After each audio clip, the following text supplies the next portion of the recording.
Grupo A, caso clínico antiasmáticos. O episódio relatado no caso clínico se dá na vida de Maria, paciente de 8 anos, a qual, após ajudar a sua mãe a limpar a casa, apresentou alguns espirros contínuos, sensação de ardor nos olhos, que começaram a lacrimejar. Depois de um tempo, apresentou melhoras dos sintomas, voltando ao estado normal, apesar de apresentar tosse noturna persistente.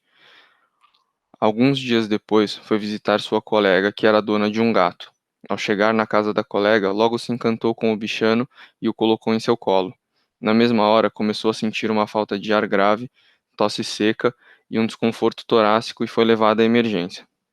No pronto-socorro, os seguintes parâmetros foram observados: frequência respiratória aumentada, frequência cardíaca de 115 batimentos por minuto, pico de fluxo expiratório de 35%, saturação de oxigênio de 91%, pressão parcial de O2 de 60 milímetros de mercúrio e pressão parcial de CO2 de 43%. Dado o quadro clínico, foi administrado oxigenoterapia e salbutamol. Na reavaliação após 30 minutos, Maria apresentou uma melhora parcial, com pico de fluxo expiratório de 55%, ainda apresentando dispneia. Decidiu-se então administrar um glicocorticoide budesonida. Após reavaliação, Maria apresenta pico de fluxo expiratório de 80% e saturação de O2 em 96%, recebendo alta, sendo prescrito para uso contínuo a lenia, que consiste em formoterol mais budesonida, para uso diário. Seguindo o tratamento profilático recomendado, Maria apresenta melhora dos sintomas e consegue levar uma vida normal. Primeira pergunta a ser respondida é: quais foram os gatilhos que podem ter desencadeado uma crise asmática na paciente? Correlacione os mecanismos fisiopatológicos de hipersensibilidade com o caso clínico apresentado.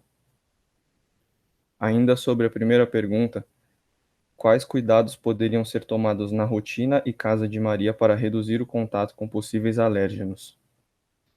Segunda pergunta a ser respondida: como se dá a ação do salbutamol nas vias aéreas? Por que o salbutamol tem uma ação mais rápida contra a asma frente moléculas de longa duração, como o salmeterol? Terceira pergunta a ser respondida: por que optou-se pela prescrição de um agonista beta-2 adrenérgico de longa duração ao invés de um de curta duração? Quarta e última pergunta a ser respondida: por que associações entre agonistas beta-2 adrenérgicos de longa duração têm sido prescritas para controle profilático da asma? Como se dá a ação desses fármacos? Resposta da pergunta 1. A hipersensibilidade imediata trata-se de uma reação mediada pelo anticorpo IgE e por mastócitos a determinados antígenos, que causam um rápido extravasamento vascular e secreções das mucosas, geralmente acompanhado por inflamação. Em indivíduos propensos a alergias, a exposição a alguns antígenos resulta na ativação de células TH2 e na produção de anticorpos IgE. Estes se ligam aos receptores Fc de alta afinidade específicos da cadeia pesada epsilon e são expressos nos mastócitos. Este processo é denominado sensibilização. Quando os mastócitos sensibilizados por IgE são expostos ao alérgeno, as células são ativadas para secretar os mediadores, aminas vasoativas, proteases armazenadas nos grânulos e produtos recém-gerados e secretados do metabolismo do ácido araquidônico e citocinas.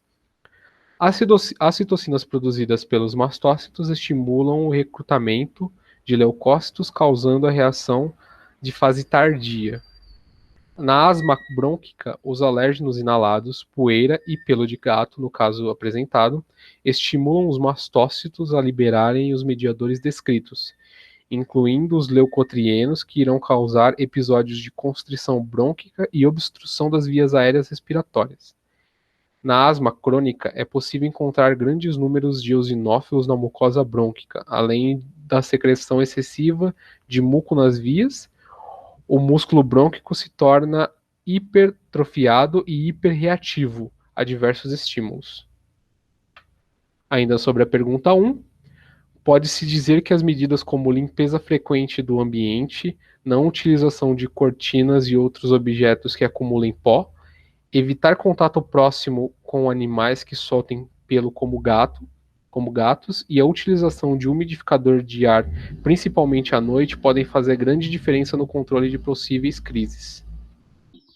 Sobre a pergunta 2, o salbutamol é um broncodilatador utilizado em doenças como asma e doença pulmonar obstrutiva crônica, a DPOC, sendo um agonista dos receptores beta-2 adrenérgicos no músculo liso dos brônquios. Sendo assim, tal medicamento é utilizado para aliviar o broncoespasmo em casos agudos, apresentando curta duração. Em ambos os casos, as moléculas têm a mesma ação. Ambas contêm um grupamento farmacofórico feniletilamina, no qual o grupamina é o responsável pela ligação iônica com o receptor, possuindo também um grupo volumoso na porção amina, o que possibilita seletividade pelo receptor beta-2 adrenérgico e uma porção salicil-álcool na fenila.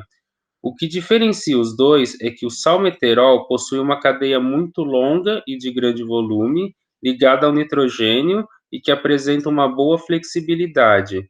Por conta disso, esse grupamento acaba passando do sítio de ação e se ligando aos fosfolipídios da membrana, ancorando na superfície do receptor. Isso permite que ele haja por mais tempo, que leva a uma ação mais prolongada. Enquanto que o salbutamol tem como grupo volumoso uma terquibutila, o que possibilita apenas se encaixar seletivamente no receptor e exercer a sua ação a curto prazo. Referente à pergunta 3, ao contrário dos beta-2 agonistas de curta duração, os de longa ação, quando são utilizados por um longo tempo, eles são capazes de controlar os sintomas de forma sustentada, com melhora dos parâmetros funcionais, sem que ocorra aumento na hiperresponsividade brônquica ou redução progressiva na broncoproteção.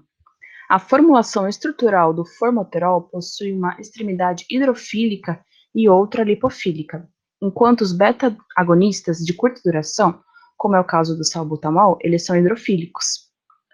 O caráter hidrofílico ele assegura um início rápido de ação, enquanto que a lipofilia ela é responsável pela meia-vida farmacológica.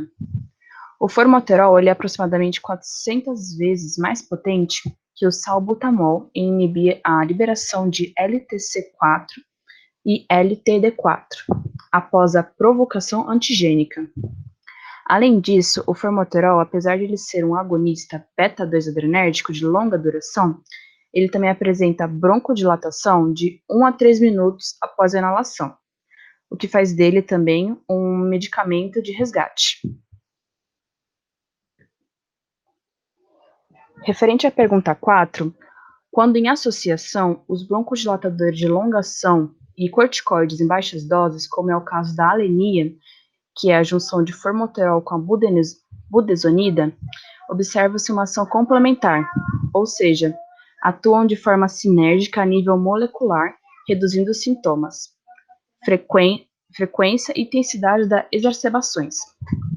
Os corticoides eles aumentam a transcrição gênica dos beta-2 receptores, resultando em aumento da expressão dos receptores na superfície celular, protegendo contra a regulação negativa, chamada de downregulation, dos beta-2 receptores, em resposta à exposição prolongada a agonistas beta-2.